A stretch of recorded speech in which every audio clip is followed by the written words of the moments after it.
Hello everyone, Assalamu alaikum. Welcome to the new lecture on medicinal chemistry.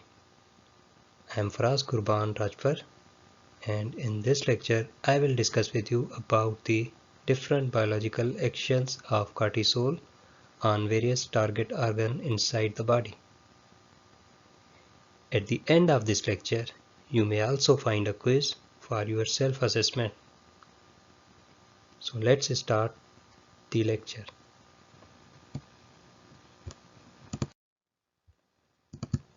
Biological actions of cortisol. Cortisol is released inside the body in response of certain stimuli. The major stimuli is like the stress.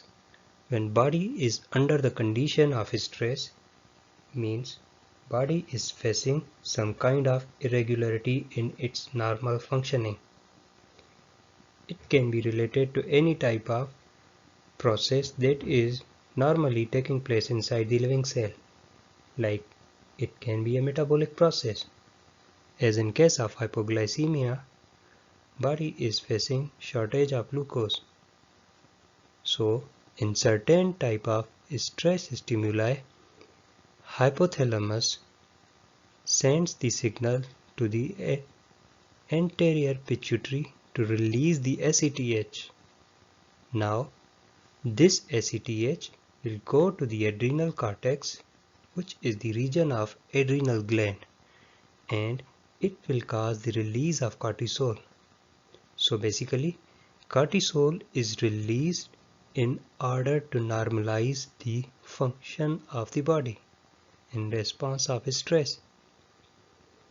So now, as cortisol, which is one of the glucocorticoid, cannot travel in the free form in the blood.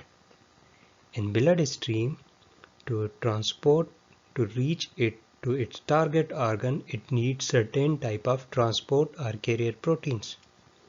The transport proteins that are involved in the transport of cortisol are of two types. One of those is the albumin.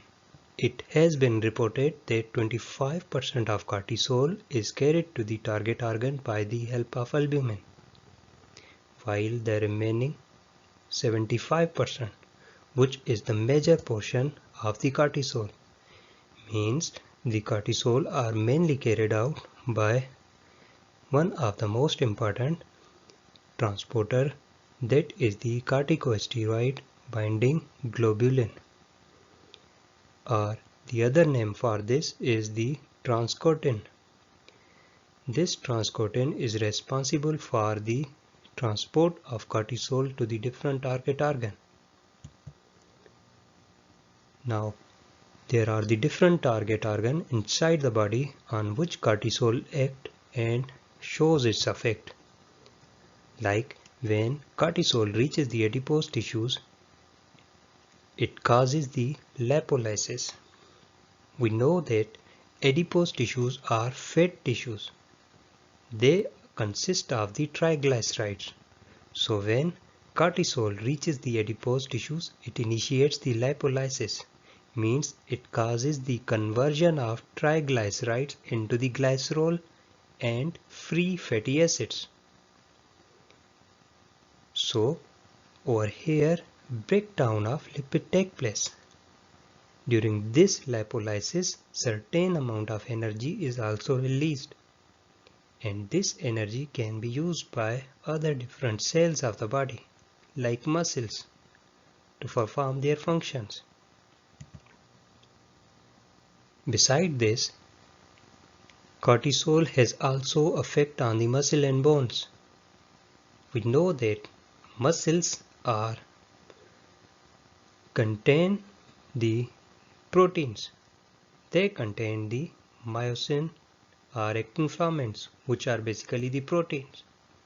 When cortisol reaches the muscle and bone, it causes the catabolism of proteins. Catabolism is basically the process in which the macrobiological molecules are being converted into the monomers. Like in case of protein catabolism, protein is being converted or catabolized into the amino acids, which are the monomers of proteins. And in protein catabolism, the main change involved is the breakdown of the peptide bond, because amino acids are joined together to one another to form their polymer protein, and their joining with one another is happening with the help of certain type of a special bond, that is the peptide bond. And during protein catabolism, this peptide bond is break down, due to which free amino acids are released. Now, glycerol, which is the product of lipolysis from the adipose tissues, and amino acids, which is the product from the protein catabolism. Now they both goes to the blood stream, and from the blood plasma they went into the liver. Okay, so now these both glycerol and amino acids, which in an other sense we can consider that these are non-carbohydrate molecule, because one belong to the lipid category and other is the monomer of protein.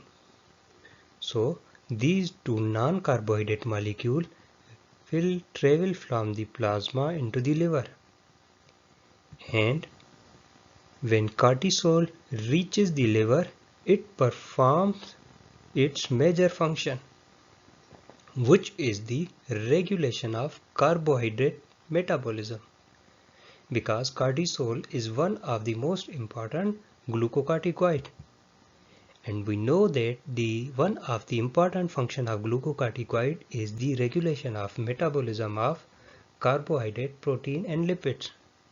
So in case of carbohydrate metabolism, when cortisol reaches the liver, it initiates the process of gluconeogenesis.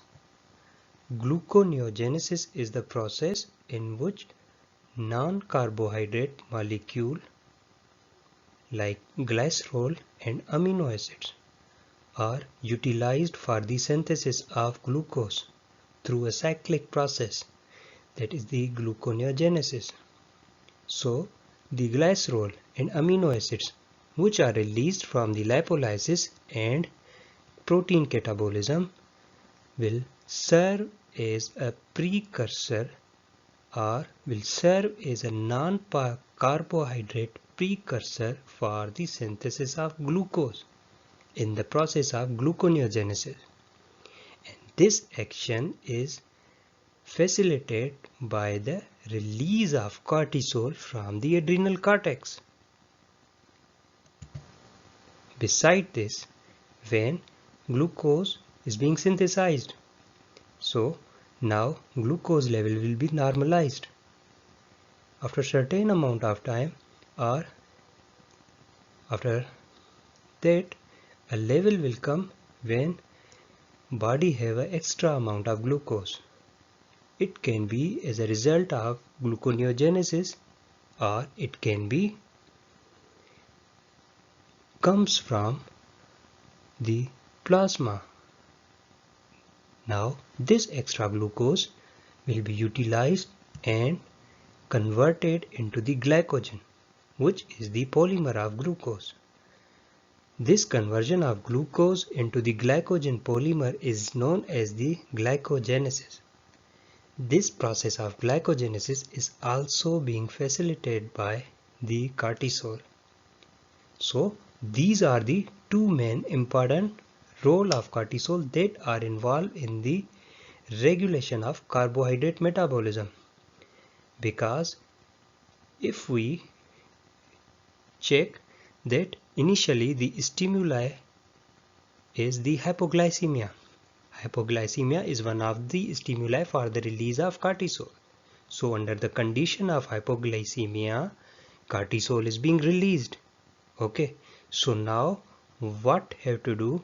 Cortisol has to maintain the metabolism of carbohydrate.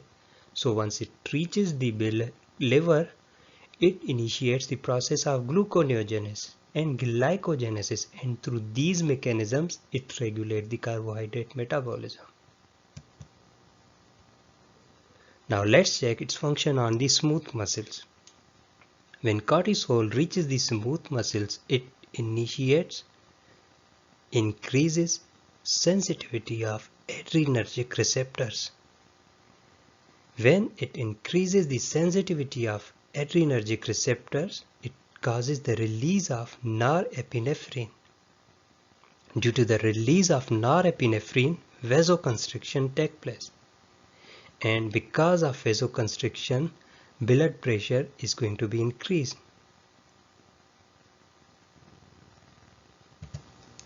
So now this norepinephrine, which is released because of increase in sensitivity of adrenergic receptor, this will goes into the liver and indirectly initiates another phenomena.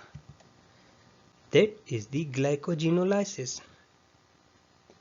Okay, gluconeogenesis and glycogenesis are the direct processes in which cortisol is directly involving.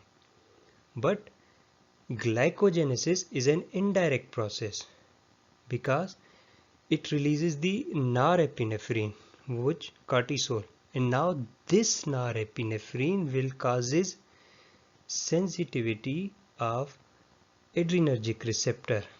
It makes increased sensitivity, okay, and due to which it initiates the process of glycogenolysis inside the liver. This is indirect role of cortisol on the liver. Cortisol has also effect on the immune system. Cortisol causes the suppression of immune system. Basically, every system of the body, whether it is the nervous system or it is the digestive system or it is the immune system or any system of the body, are composed of different type of cell. So in case of immune system, different type of immune cells are there, like monocytes, lymphocytes and basophils. These are the important.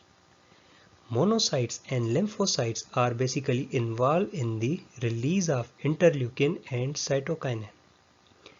Different type of interleukin like interleukin 1, interleukin 2 and cytokinin that will involve in the mediation of the different inflammatory responses. And beside this, monocytes and lymphocytes play a major role in the body defense mechanism against the pathogens. Basophils are responsible for the release of the histamine, leukotriene and prostaglandin. So once cortisol is released, then in that case it causes the suppression of immune system. Means all the immune cells will be inhibited to perform their function. That means monocytes and lymphocytes will now no longer release the interleukin and cytokinin. Their release is decreased, their release is inhibited. Same as in case of basophil, it will inhibit the release of histamine and leukotriene due to the suppression of immune system. Due to these, it also has effect on anti-inflammatory action. This anti-inflammatory action is also mediated by the cortisol.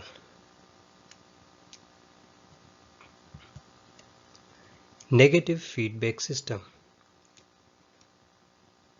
When cortisol level reaches very high inside the body, first we have a low level of cortisol and then cortisol is being released, but when it is released in very high amount, okay, so in that case hypothalamus will decreases the release of corticotropin releasing hormone, because corticotropin releasing hormone is responsible for sending signal to the anterior pituitary to release the ACTH, and that ACTH is responsible for the release of cortisol from adrenal cortex. So in this case, in case of negative feedback system, in which very which is being activated in when very high cortisol level is present. So now hypothalamus will send signal and decreases level of corticotropin releasing hormone, which ultimately decreases the ACTH release. Okay, and now this will ultimately result in decrease in level of cortisol, or it will decreases the release of or inhibit the release of cortisol. Positive feedback system. Positive feedback system usually is activated when very low cortisol level is present. In case of low level of cortisol, hypothalamus gets the signal and it causes the increased release of corticotropin releasing hormone, which in turn activate or sends the signal to the anterior pituitary and increases the release of ACTH. And that ACTH will increases the level of or increases the release of cortisol from adrenal cortex. So basically these both positive feedback system and negative are both opposite. One is happening because of very high level of cortisol, that is negative feedback, and positive feedback is being occurring because of very low level of cortisol. So this was all about the general overview of different biological actions of cortisol. Cortisol is known as the stress hormone. It is known as a stress hormone because it is released in response of stress condition inside the body. So this was all about the general overview of the different type of biological actions of cortisol. So let's have a look again on all these processes.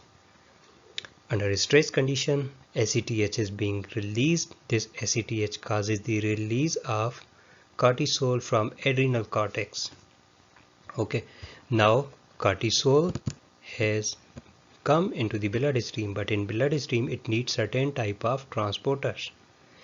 Cortisol is carried to the target organ by the help of two different type of blood proteins like albumin, and other is the transcortin. 75% or mainly cortisol is being carried out by the transcortin. Now it will go to the different type of target organ and shows its effect. Like on adipose tissue, it causes lipolysis, means triglycerides are converted into the glycerol, and on muscle and bones, protein catabolism. And due to both these phenomena, non-carbohydrate precursor glycerol and amino acids are formed. Now these glycerol and amino acids will goes into the bloodstream, and from the bloodstream plasma they will go into the liver. So when cortisol is released, then it shows its effect on liver, because liver is the major metabolic organ, and we know cortisol is a glucocorticoid and they are mainly involved in maintaining or regulating the metabolism of carbohydrate. So inside the liver it will initiate the process of gluconeogenesis, that is the synthesis of glucose from the non-carbohydrate precursor glycerol and amino acids. Besides this, when the glucose level is high, it will be converted into the glycogen. This glycogenesis is also initiated as a response of release of cortisol from the adrenal cortex. And then another phenomena, it acts on the smooth muscle and increases the sensitivity of adrenergic receptor to release the norepinephrine. This norepinephrine will cause vasoconstriction and increases the blood pressure. Now this norepinephrine which is released will go to the liver cell and initiate indirectly another phenomenon. This is an indirect role of cortisol. How? Because it has increases the sensitivity of smooth muscle towards adrenergic receptor and norepinephrine is released. Now this norepinephrine will go and activate the adrenergic receptor and causes the glycogenolysis. It has also the role on the immune system. It causes the depression or suppression of immune system. Means it inhibits the activity of the immune cell or decreases the immune responses. It has an anti-inflammatory action. Negative feedback is when very high cortisol level is present in the body, hypothalamus will release less amount of corticotropin releasing hormone, which will decreases the release of ACTH and which will in turn decreases the cortisol release. Positive feedback system is occurring in response of very low level of cortisol. So in case of low level of cortisol, body what need now high level of cortisol. Okay, so for the release of cortisol, CRH is being released and it will cause the release of ACTH. ACTH will go to the adrenal cortex and causes the release of cortisol. Cortisol is the stress hormone as it is involved or released because of the stress stimuli when body is facing under the stress condition.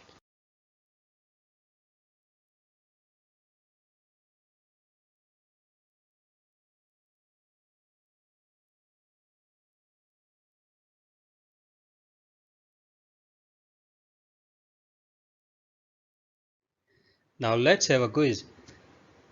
So what you need to do is simply pause your video and try to figure out the answer of these simple questions. You may post your answer briefly in the comment section. Number 1. How cortisol is carried to the target organs? Number 2. What is the effect of cortisol on adipose tissue? Number 3. How cortisol facilitate gluconeogenesis? Means how it causes the gluconeogenesis. Number 4. Briefly define negative feedback system with respect to the cortisol. So this is all about this lecture. Thank you so much.